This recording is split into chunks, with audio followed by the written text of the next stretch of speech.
అంటే ఇవాళ కారణ జన్ములు ఎవరు? మోడీ కారణ జన్ములు. మనం శ్రేష్టంగా ప్రతి దేశంకు ప్రతి రాష్ట్రంకు పోతున్నాం అంటే హిందువులు అనేది చెప్పుకునే గౌరవం దొరికిందంటే అక్కడ కారణ జన్ములు ఉన్నారు. ఆయనకు ఒక భార్య లేదు, మామగారి సన్నాసి ఒక బట్టలు తప్ప అగ్ని అంటే అదే విధంగా లీలమైపోయింది వాస్తవంగా. కాబట్టి అలాంటి వారు యుగ యుగానికి ఒక పురుషుడు అస్తారని భగవద్గీతలో చెప్పింది ఉన్నది వాస్తవంగా. అంటే యుగ యుగానికి అన్నట్లు అక్కడ వచ్చిండు మన ప్రపంచాన్ని మనం భారతదేశాన్ని కాపాడుతుందంటే చాలా గౌరవం. ఆయన్ని కాపాడితే కానీ మనం వదిలిపెట్టద్దు. నీ కర్తవ్యం ఏందో నువ్వు చూసుకున్నాలే, నీ ధర్మం ఏందో నువ్వు చేయాలి. మన హిందూ ధర్మాన్ని మనం కాపాడుకున్నాం. అదే ధర్మం గురించి మనం విచారణ చేయాలి. మరి భగవంతుడి కృపతోని గతంలో ఒక 40 సంవత్సరాల కింద ఆశ్రమంకు మహానుభావులు వస్తారని చెప్పారు వాస్తవంగా. అలాంటి మహానుభావులు వస్తూనే ఉన్నారు. మనం చూస్తూనే ఉన్నాం. 2 సంవత్సరాల కింద చాలా కన్నుల పండుగ అఖిలాండ హిందూ సాధు సభలు కూడా మనం చేశాం. అక్కడ అన్ని రాష్ట్రాలలో కూడా మహాత్ములు వచ్చి మనం ఆశ్రమం దర్శించారు మహాత్ముడు చెప్పినట్టుగా. ఇప్పుడు మనకు భగవంతుడి కృపా కటాక్షంతో డిసెంబర్ 4 తారీఖు నాడు దత్త జయంతి అవుతుందమ్మా. నైట్ మన ఆశ్రమంలో పుణ్యమవుతున్నది. దాని తర్వాత 5 తారీఖు నాడు 300 మంది మహాత్ములు నాసిక్ చేరుకుంటున్నారు. నాసిక్ నుంచి గోదావరి పరిక్రమ మరి రాజస్థాను, గుజరాత్ బృందావనంలో ఉన్న మహాత్ములందరూ సుమారు 300 మంది మహాత్ములు గోదావరి పరిక్రమ చేస్తా ఉన్నారు. మనకు ఆ గోదావరి మొత్తం పైటన్ అక్కడ మహారాష్ట్రలో పైటన్ ఒక రాత్రి బస చేస్తున్నారు. 2వ రాత్రి ఎక్కడ మన పిప్పల్గావ్, మహారాష్ట్రలో పిప్పల్గావ్ లో 2వ రాత్రి, 3వ రాత్రి మన మంచిర్యాల, మరి 4వ రాత్రి మన భద్రాచలం, 5వ నాడు సుమారుగా మనకు యానం, ఆ సముద్రం ఒడ్డుకు యానం అనే ఒక రాష్ట్రం ఉన్న ప్రత్యేకంగా అక్కడ ఆ రాత్రి. 6వ నాడు మనం అంతర్వేది చేరుకుంటారు. 7 నాడు చెన్నైలో అదే మన సరే సిటీ అది ఉంది కదా. 7 నాడు రాజమండ్రి నైట్ ఉంటున్నారు. మార్వాడి యొక్క సంఘం కూడా చూసినాం, అక్కడ నైట్ హాల్ చేస్తున్నారు. మరి 8వది మంచి మంతెన కాళేశ్వర్ మనందరి కూడా గుర్తు. ఆ రాత్రి అక్కడ ఉంటున్నారు. మళ్ళీ 9వ నాడు కరెక్ట్ మన నందిపేట చేరుకుంటున్నారు. మన 9వ రాత్రి మన ఆశ్రమంలో చేరుకుంటున్నారు. సుమారుగా 300 మంది మహాత్ములు. అది కనివిని వెరుగని ఆలోచన. అలాంటి మహానుభావులు ఒక్క స్వామి కథ చెప్తే 3-4 లక్షల మంది వస్తారు అక్కడ. మనక్కడ సత్సంగా లేవు, మనక్కడ వాస్తవంగా తెలంగాణ లేవు, ఆంధ్ర లేదు అనంతగాని.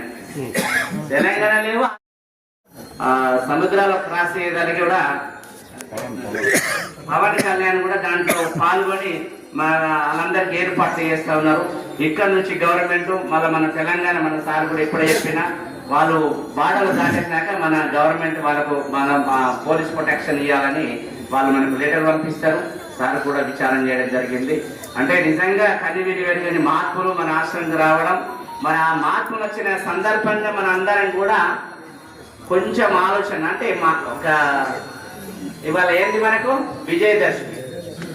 ఇది సంవత్సరం ఒకసారి వస్తుంది. విజయదశమి వస్తుందని మన అందరం కూడా ఒక వారం రోజుల నుంచి ఇంకా అమ్మవారి నవరాత్రాలు చేస్తున్నట్టే ఊరంతా సత్యశావంగా అయిపోయింది. అయినా మనం ఈ రోజు అందరం కూడా ఒక రోజు ముందు మామిడి కొమ్మలు, తోరణాలు, వలుగుబూతలు అన్ని వేసుకుంటా ఉంటున్నాం.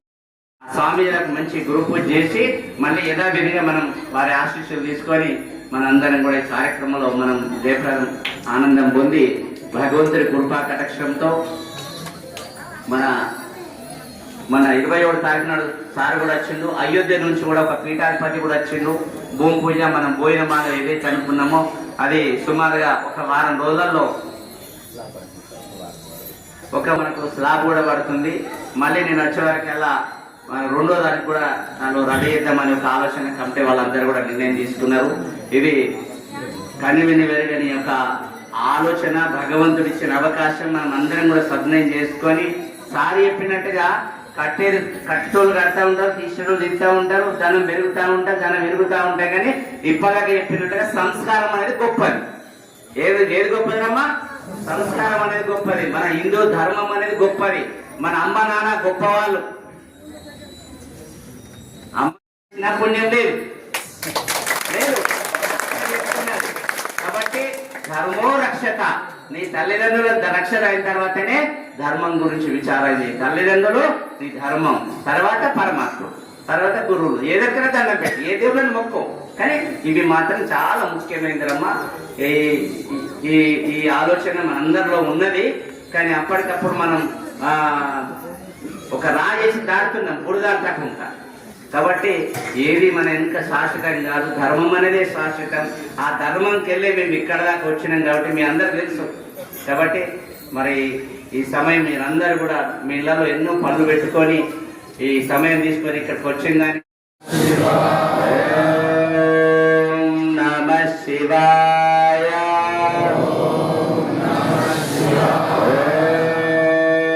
నమః శివాయ. నమః శివాయ. నమః శివాయ. నమః శివాయ. నమః శివాయ. నమః శివాయ. ఓం నమః పార్వతీ పదే. హర హర మహాదేవ్. జై శ్రీరామ్. జై శ్రీరామ్. జై శ్రీరామ్.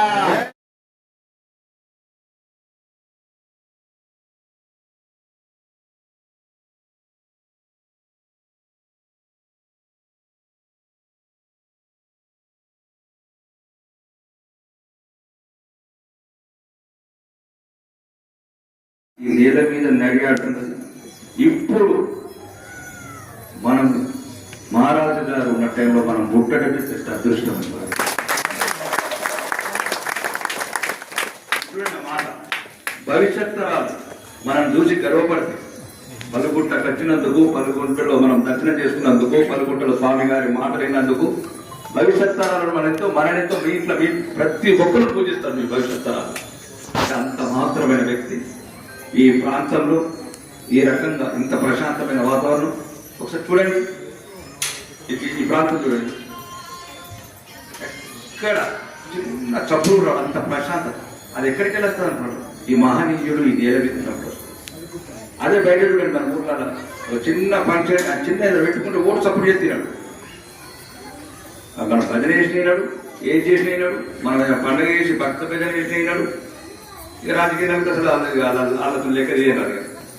అంటే ఎంత ప్రశాంతత ఉన్నది. ఇది ఊరికనే కాదు.